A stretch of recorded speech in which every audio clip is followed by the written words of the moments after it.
वडिलांच्या अंत्यविधीला गेलेल्या बायकोचा खून नवऱ्याने का केला? कारण ऐकूनच हादराल. पती पत्नीत सामंजस्य असेल तर संसार सुरळीत चालतो, अन्यथा संसाराची माती व्हायला वेळ लागत नाही. अलीकडे तर संशयाची वाळवी संसाराला लागल्याने सारेच उद्ध्वस्त होण्याच्या घटना घडत आहेत. अगदी वाड्या वस्त्यावरील छोट्या कुटुंबापर्यंत हे संशयाचे विष पसरल्याचे चित्र आहे.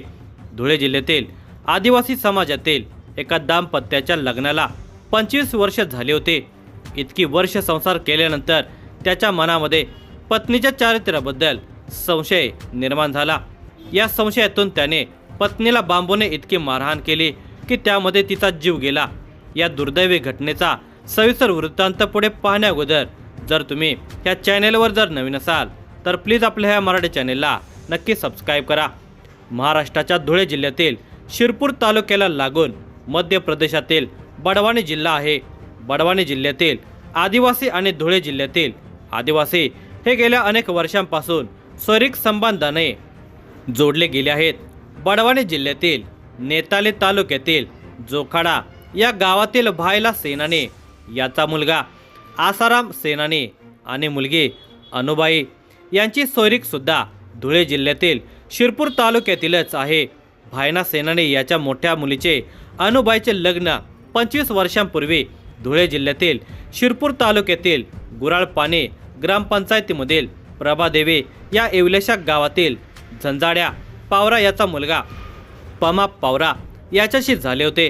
तर अनुबाईचा लहान भाऊ आसाराम भायला सेनानी याचे लग्न हे प्रभादेवी या गावातील सोबाराम गुरदेल्या याच्या बायाबाई नावाच्या मुलीबरोबर झाले होते. प्रभादेवीतील पमा पावरा याला अनुबाईपासून रायसिंग जयसिंग ही 2 मुले आणि रिंकू नावाची मुलगी झाली आहे. रायसिंग हा आता 12 वर्षांचा, जयसिंग 7 वर्षांचा तर मुलगी 10 वर्षांची झाली आहे. तर अनुबाईचा लहान भाऊ आसारामला त्याची बायको बायाबाईपासून विशाल रवी आणि गोविंद अशी 3 मुले झाली. आसाराम सेनानी आणि पमा पावरा हे दोघे मोलमजुरी करून आपल्या कुटुंबाचा उदरनिर्वाह करत आहेत. आसाराम याची सासरवाडी प्रभादेवीचं असल्याने तो सासरवाडीला आला की बहिणीला म्हणजे अनुबाईला भेटायला त्याच्या घरी जायचा. बहीण अनुबाईची सासरवाडी आणि भाऊ आसारामची सासरवाडी प्रभादेवीच असल्याने दोघे भाऊ बहीण सतत या ना त्या कारणास्तव एकमेकांच्या संपर्कात असत. आसाराम हा त्याच्या गावाला म्हणजे मध्य प्रदेशातील जोखाडाला आपल्या वडिलांच्या समवेत राहायचा. तर अनुबाई आपल्या नवऱ्यासोबत म्हणजे पमा पावरा याच्यासोबत प्रभादेवीला राहत होते. अनुबाई आणि पमा यांच्या लग्नाला 25 वर्ष झाली. त्यांना 3 अपत्यही झाली. पमा हा मोलमजुरी करून आपल्या कुटुंबाचा उदरनिर्वाह करत होता. मिळकत कमी असली तरी खाऊन पिऊन हे कुटुंब समाधानी होते. अनुबाई मुळातच स्वभावाने लागवी होते. कोणाशी ओळख झाली की ती लगेचच ती अगळपगळ बोलत असल्याने जराशी ती उतळच वागते असे त्याला वाटत असे.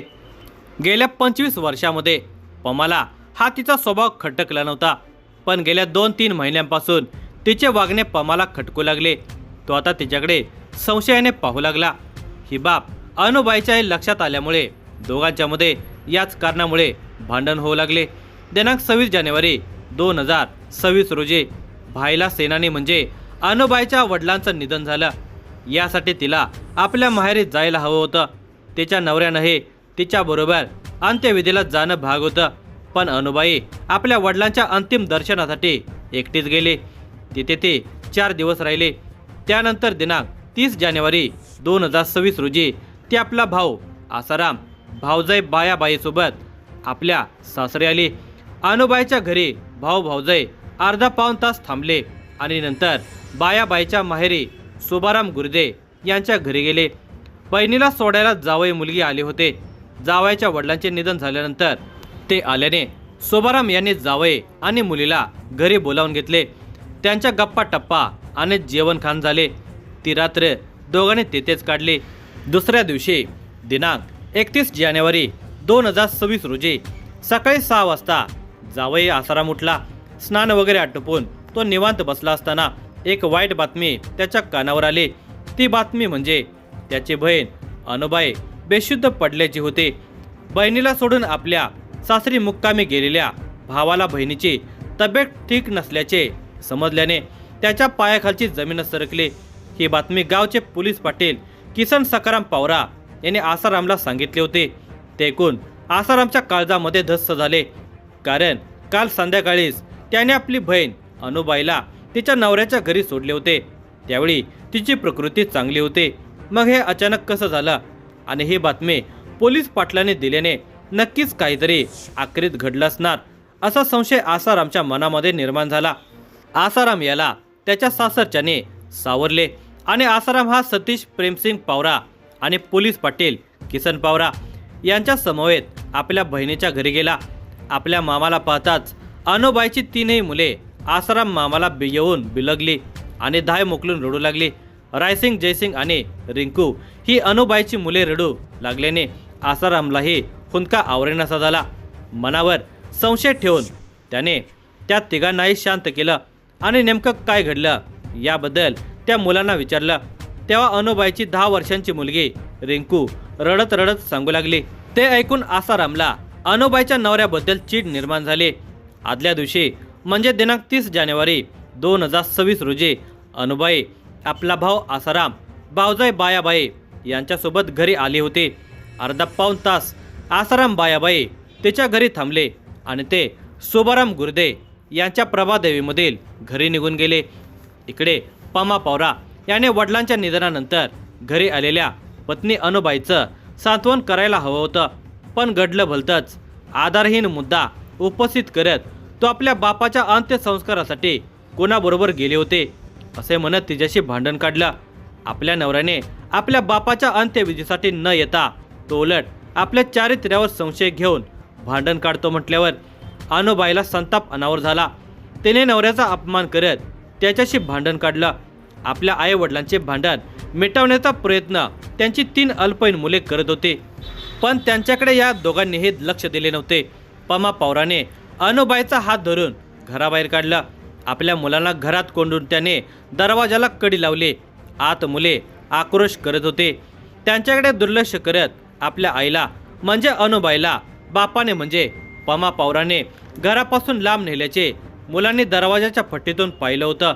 आपल्या आईला बापाने ओढत नेल्याचे पाहिल्याने ही मुले धास्तावली।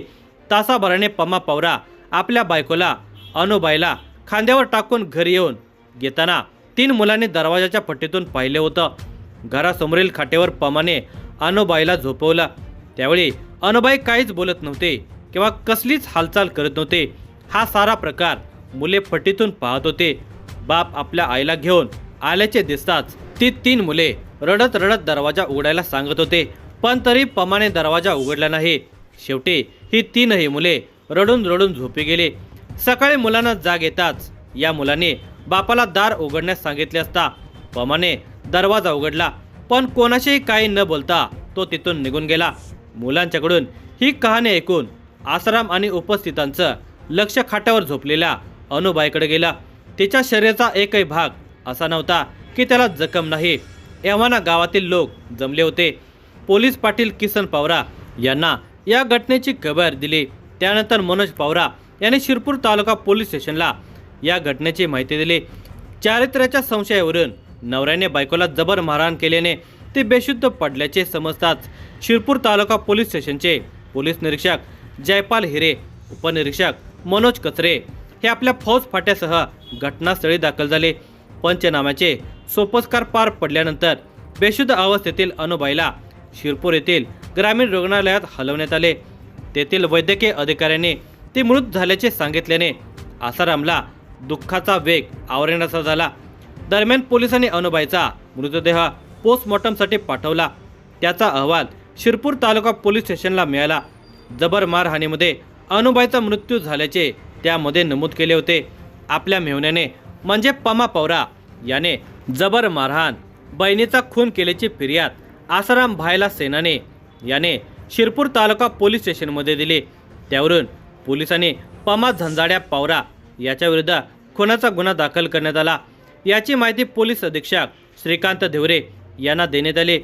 बायकोचा खून केल्यानंतर पमा पवारा हा फरार होता। पोलीस अधीक्षक श्रीकांत धिवरे यांनी त्याचा शोध घेऊन गजाआड करण्याचे निर्देश पोलिसांना दिले। शिरपूर तालुका पोलीस स्टेशनचे उपनिरीक्षक मनोज कचरे यांनी तत्काळ शोध मोहीम राबवली। पमा पावरा धूर्त होता, त्याने आपला मोबाईल बंद करून ठेवला होता। तो आपला ठाव ठिकाणाही सतत बदलत असल्यामुळे पोलिसांची दमछाक होत होते। दरम्यान पोलीस निरीक्षक जयपाल हिरे यांना माहिती मिळाली की पमा पावरा हा आपले महत्त्वाचे सामान आणि कपडे घेण्यासाठी त्याच्या घरी येणार आहे। ही माहिती उपनिरीक्षक मनोज कचरे यांना कळवली। त्यांनी पमा पावरा याच्या घराभोवती पोलिसांचा पहारा ठेवला। दरम्यान पमा पावरा दबक्या पावलाने आपल्या घराकडे येत असतानाच त्याला झडप घालून ताब्यात घेतले। पमा पावरा याला खुनाबाबत विचारले असता तो सुरुवातीला काही सांगत नव्हता, पण पोलिसांनी तू काय केले आहेस हे आम्हाला माहिती आहे असे म्हणताच त्याने आपण काय काय केले हे सांगितले। आपल्या बायकोला अनुबाईला घरापासून लांब नेऊन तिच्या सर्वांगावर बांबूने मारले। तो मार सहन न झाल्याने ती गतप्राण झाल्याचा कबुली जबाब पमा पावरा याने अखेर दिला। अशा तऱ्हेने बायकोच्या चारित्र्यावर संशय घेऊन तिचा खून करणाऱ्या पमा झंझाड्या पावरा याला पोलिसांनी गजाआड केले आहे।